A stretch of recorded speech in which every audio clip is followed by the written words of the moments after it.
दोस्तों अगर घर में वायरिंग करवा रहे हो तो ये वीडियो आपके लिए ही है, क्योंकि आपको आइडिया लगेगा इस वीडियो के बाद कि कितने स्क्वायर मीटर की वायर कहाँ लगती है और भी काफ़ी चीज़ें इसके बारे में, एमसीबी के बारे में, और क्या चीज़ें ध्यान देनी होती हैं जब वायरिंग करवानी है। देखो, अगर घर में प्रॉपर से फिटिंग नहीं होगी, एक तो खर्चा बढ़ता है, क्योंकि जहाँ 1 स्क्वायर मीटर की वायरिंग की ज़रूरत है वहाँ 3-4 स्क्वायर मीटर की वायरिंग डाल रहे हो तो वो ख़राब है। शॉर्ट सर्किट के चांसेस बढ़ जाते हैं अगर प्रॉपर से वायरिंग नहीं की गई। और देखो, मैंने मोस्टली देखा है कंस्ट्रक्शन जब लोग घर की करवाते हैं तो ध्यान कहाँ देते हैं, स्ट्रक्चर पे ज़्यादा देते हैं कि कॉलम, मिट्टी, रेती, सीमेंट इस पे देते हैं, वायरिंग पे कोई ध्यान नहीं दे रहा है। वो इलेक्ट्रीशियन पे छोड़ देते हैं, वही सामान लिखवाता है, वही लगाता है, बस आपको खर्चा देता है। और बहुत ज़्यादा खर्चा इसका लगता है वायरिंग पे। अगर हम नॉर्मल 1000 स्क्वायर फीट के घर की बात करें, अगर वायरिंग लेने जाओगे, सामान लेने जाओगे इलेक्ट्रिक का, तो आपको 50 से 60 हज़ार रुपया वो खर्चा देना पड़ेगा और 30 से 40 हज़ार रुपया आपको वायरिंग लगाने वाले पे। तो काफ़ी ज़्यादा खर्चा होता है इस पे, तो ये चीज़ भी आपको ज़रूर ध्यान देनी होती है। एक तो क्वालिटी कौन सी लगानी है, कंपनी कौन सी, और भी काफ़ी चीज़ें। तो शुरू करते हैं आज का वीडियो। पहले सुन लो 10 से 12 पॉइंट जो आपको ध्यान देना है लगवाते समय। एक तो जब आप कॉन्ट्रैक्टर चूज करने जाओ, कौन सा कॉन्ट्रैक्टर चूज करना है आपको? एक्सपीरियंस्ड कॉन्ट्रैक्टर, जिसने पहले काम किए हों, 10-15 घर किए हों, उसको लेना। जो भी मटेरियल यूज़ करोगे वो ब्रांडेड होना चाहिए, अच्छी कंपनीज होना चाहिए। कंपनी काफ़ी ज़्यादा है, किसी भी कंपनी का ले लो, सब कंपनी का अच्छा है। नॉर्मल अगर लोकल ब्रांड से लोगे तो थोड़ी दिक्कत रहती है उनके बनाने के प्रोसेस में, अंदर कॉपर कैसा यूज़ किया उस पर। क्योंकि अगर हम बात करें, सिस्का बहुत अच्छी कंपनी है, एंकर बहुत अच्छी कंपनी है, Finolex, Havells, gold medal, GM. तो इस समय ये 5-6 कंपनी है जिनके प्रोडक्ट अच्छे चल रहे हैं।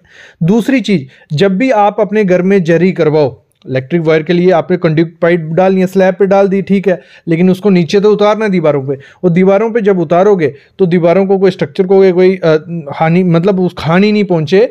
तो 20 दिन पुरानी दीवारें आपकी होनी चाहिए। उसके बाद उसकी प्रॉपर कटिंग करो और ज़्यादा बड़ा खड्डा भी नहीं करो। मोस्टली वहाँ देखना जहाँ पे ज़्यादा वायरिंग होने वाली है, तो 9 इंच की दीवार हो, 4 इंच की दीवार नहीं होनी चाहिए। जैसे आप सामने देख रहे हो, क्या बुरी हालत की है, मतलब 4 इंच की दीवार थी और मतलब दीवार की तो कोई हालत ही नहीं बची, या आर पार दिख रहा है, हर जगह से किया है। दो कंडक्ट पाइप के बीच में अप्रॉक्स आप 1 मीटर का डिस्टेंस रखो। ये चीज़ भी आपको ध्यान देनी होती है। घर का लोड कैलकुलेट करके रखो, प्रॉपर प्लानिंग करो कितना लोड होगा। इन्वर्टर की वायरिंग पहले करवा लो, भले इन्वर्टर नहीं लगवा रहे हो, कितना लोड होगा, और एक ब्लूप्रिंट सा बनवा के रखो कि कहाँ हमारी वायरिंग होगी, क्या क्या चीज़ें, तो वो थोड़ा ठीक रहता है। और मोस्ट इंपॉर्टेंट गलती जो की जाती है वायरिंग करते टाइम, जो कोई नहीं कर रहा है आजकल, मोस्टली 30 से 40% लोग करते हैं, वो करते हैं अर्थिंग नहीं करवाते हैं। तो आपको अपने घर में कंस्ट्रक्शन के दौरान, प्लिंथ के दौरान, या पहले ही प्लिंथ से पहले फुटिंग के दौरान आपको अपने घर की अर्थिंग करवा लेनी है। अगर अभी तक अर्थिंग नहीं करवा ली है तो जरूर अर्थिंग करवाओ। अर्थिंग बहुत इंपॉर्टेंट चीज़ है। ये थोड़ा मैंने आपको टिप्स दे दी कि क्या क्या चीज़ें ध्यान रखनी है। मेन मुद्दा आज का है हमारा कि कितने स्क्वायर मीटर की टाइप की वायर होती है घर में यूज़ होती है, और उनमें कितना एम्पेयर का वो लोड ले सकती है, और कहाँ कहाँ आपको लगवाना है। मतलब गीजर, फ्रिज वगैरह में कौन सी वायरिंग आपकी होगी, वो थोड़ा आइडिया मैं आपको देता हूँ। ऐसे तो इलेक्ट्रीशियन हमसे ज़्यादा जानता है, इलेक्ट्रिक इंजीनियर हमसे ज़्यादा जानता है, लेकिन एज ए सिविल इंजीनियर आपको नॉलेज होना चाहिए कि थोड़ा बहुत कि क्या है क्या नहीं। देखो, मोस्टली कितने टाइप की 0.5 स्क्वायर mm की भी वायर आती है, लेकिन हम यूज करते, देखो 1 स्क्वायर mm। स्क्वायर mm नहीं लिखूंगा, डायरेक्ट मैं लिख देता हूं। 1.5 की आपको दिखेगी, हर कंपनी में ये आपको दिखती है। ये बताने का एक ही मकसद है कि आपको नॉलेज हो कि कहाँ कहाँ लगने वाली है। अगर बाई चांस आपने पूरा कॉन्ट्रैक्ट पे मटेरियल मतलब पूरे कॉन्ट्रैक्ट पे दे दिया किसी को काम, और उसने खर्चा बचाने के लिए जहां 2.5 की लगती है 1 की लगा दी, 1.5 की लगा दी, तो उसका खर्चा बचेगा, लेकिन आपके घर में तभी कुछ नहीं होगा। जब लोड बढ़ेगा तो दिक्कत आएगी। तो इसको समझो, मैं समझाता हूं आपको। देखो, अगर 1 स्क्वायर mm की वायर आप लगा रहे हो ना, तो अप्रॉक्स वो 4 एम्पेयर से 6 एम्पेयर तक लोड उठा लेती है, ठीक है। मतलब इसको अगर हम वाट में कन्वर्ट करें तो आपका कुछ पकड़ लो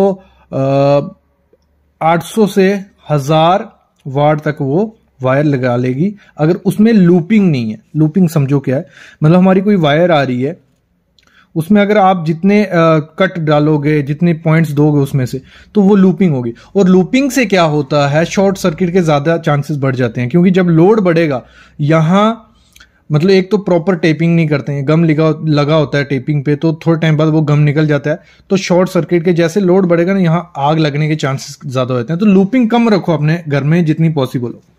तो 800 वाट क्या हो गया, मतलब अगर हम कोई 100 वाट के एक बल्ब है, हमारा जो पहले बल्ब आता था येलो कलर का जो रहता है गोल था, वो 100 वाट का होता था अप्रॉक्स। अगर हमने 11 बल्ब लगा लिए और कैपेसिटी 1 स्क्वायर मीटर की थी 1000 वाट तक, ठीक है, तो होगा क्या, वहां शॉर्ट सर्किट के चांसेस बढ़ जाएंगे, क्योंकि एक तो लूपिंग की हुई है। तो ये आपको नहीं करना है, ये प्रॉपर जो आपका इलेक्ट्रिक इंजीनियर होगा, इलेक्ट्रिशियन होगा, उसको ये चीजें मेंशन कर देना। तो इसमें हम 1 स्क्वायर मीटर की वायर में मोस्टली हम जो ट्यूबलाइट्स होती हैं, बल्ब होते हैं, तो उन पे हम ये लगाते हैं। जो 1 स्क्वायर mm की वायर होती है उसमें अप्रॉक्स वो 6 एम्पियर से 9 एम्पियर तक हमारा जो लोड है वो ले लेती है। और इसमें हम छोटे मोटे लैंप्स जो होते हैं, आपने देखा होगा बेड के पास रहते हैं, इसमें 1.5 स्क्वायर मीटर की हम बल्ब और ट्यूबलाइट के लिए भी यूज करते हैं। लैंप हो गए, जो स्मॉल फैन हो गए, तो उनके लिए हम क्या करते हैं 1.5 स्क्वायर मीटर। 2.5 जो लोड ले सकती है अप्रॉक्स 12 एम्पियर तक ले सकती है, ठीक है। और एम्पियर को वाट में कैसे कन्वर्ट करते हैं ये आपको पता ही है। हमारे घर पे 220 वाट आ रही है, और 1 एम्पियर कितना हो जाएगा, इसको 12 को हम क्या कर देंगे 220 से मल्टीप्लाई कर देंगे, तो हमें मिल जाएगा अप्रॉक्स जो 2.5 होती है ना, तो वो कितना वाट काउंटर कर सकती है। और ये 2.5 वाली जो रहती है ये हम यूज करते हैं मोस्टली डीबी से मेन रूम तक। अगर आपको अपनी जो इलेक्ट्रिसिटी लानी है तो उसके लिए हम 2.5 स्क्वायर mm की वायर यूज करते हैं। जो 4 स्क्वायर mm की वायर हमारी यूज होती है वो हम किसके लिए यूज करते हैं, वो हम करते हैं गीजर्स हो गए, 15 एम्पियर के सॉकेट हो गए, वाटर प्योरीफायर हो गया, जब कुछ भी छोटा एसी हो गया आधे 1 टन का, जो 6 स्क्वायर mm की वायर हमारी होती है मेन, हम उसको करते हैं। बड़े एसी हो गए, 1.5 टन तक एसी हो गया, तो बड़े जो मीटर से बोर्ड तक हमें वायरिंग लेनी है तो वहां 6 स्क्वायर mm हम यूज करते हैं। और 10 स्क्वायर mm मोस्टली हमारे घर पे यूज नहीं होती है वायरिंग, वो जो ट्रांसफार्मर से वहां तक लेके आना होता है वहां मोस्टली इसको यूज करते हैं। तो आपको थोड़ा थोड़ा आइडिया लग गया इसका कि कितने टाइप की होती है, कहां कहां हम उसको मोस्टली यूज कर सकते हैं। फिर एमसीबी का भी काफी इंपॉर्टेंट रोल है। एमसीबी आप लगाओ, उससे थोड़ा लोड डिस्ट्रीब्यूट होता है। बाई चांस अगर लोड बढ़ गया आपके रूम में तो एमसीबी डाउन हो जाता है, तो उससे भी शॉर्ट सर्किट के चांसेस कम हो जाते हैं। तो 1, 1.5, 2.5, 4, 6 इनमें हमें कितने एम्पेयर का एमसीबी लगाना चाहिए ये भी आपको इससे आइडिया लग जाएगा। इसमें 6 एम्पेयर का एमसीबी आप यूज करो 1 स्क्वायर mm की वायर में।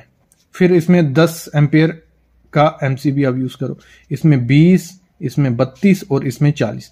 इस हिसाब से एमसीबी यूज करोगे तो कोई दिक्कत नहीं आएगी। और हमेशा ध्यान रखना लूपिंग मत करो, लूपिंग जितनी करोगे उतनी ज्यादा दिक्कत रहती है। लूपिंग वहीं करनी है जहां जितनी पॉसिबल हो सके।